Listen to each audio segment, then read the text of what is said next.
As an older rider, the more I age, the more I worry about what would happen if I became dependent on someone for my basic needs, if not my happiness.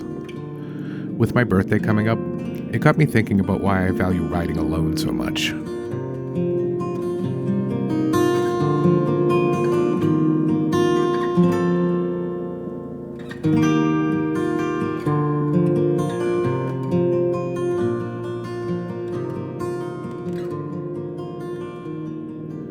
When I think about the feeling of riding alone, I think it's what people really mean when they equate motorcycles with freedom.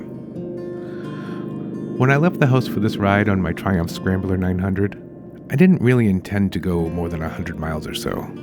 I didn't plan to be gone for 9 hours. I certainly didn't intend to end up in the high desert. I was headed out on a leisurely sprint through familiar places, and ended up in some place so remarkable, it changed me. Sure, things like this can happen when you're with your buddies, but there's something, at least for me, that's more special when you're alone.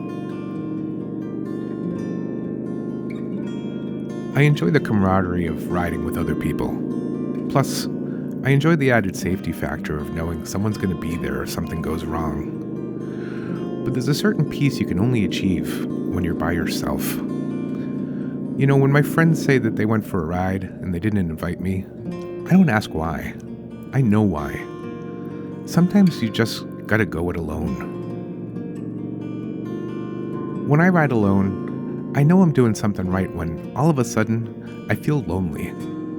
That might sound odd, but it makes me realize I've achieved something, and that something is separation. I've detached from my familiar world, my surroundings, and my support network, and did a thing unaided. Sure, it can be scary sometimes, but like all things that are hard, it's almost always worth it. It's almost always worth making the effort, getting over a fear, and doing a thing by yourself.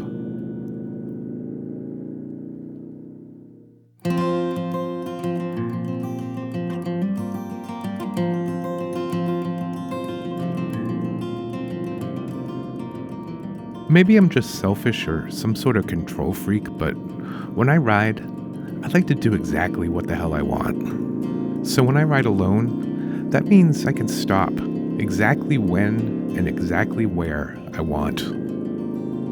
If I see a beautiful scene off to my left, I can stop and take a picture. If I see a horse roaming a field off to my right, I can stop and say hi. I do that sometimes. I can go at the exact speed that I want to go, within limits. I can cut a trip short. I can extend it. I could stay out all night if I want to. But the best part about riding alone for me is the ability to be 100% completely myself. That's not to say I can't do that when friends are around, but there's a certain amount of freedom that comes with not having to worry about what anyone thinks. An added benefit to all of this is I feel like I'm more apt to stop and talk to someone that I meet along the way when I'm by myself. I'm not quite sure why that is. Maybe it's just that I have more time on my hands, or I'm not worried about what anyone else thinks or something. I don't know. Another great benefit for me when it comes to riding alone is it frees me up to explore. Not just explore my surroundings, but explore what's going on inside of my head. Spend a little time in there and figure some things out. Sometimes that can be the scariest, but most rewarding part of riding alone.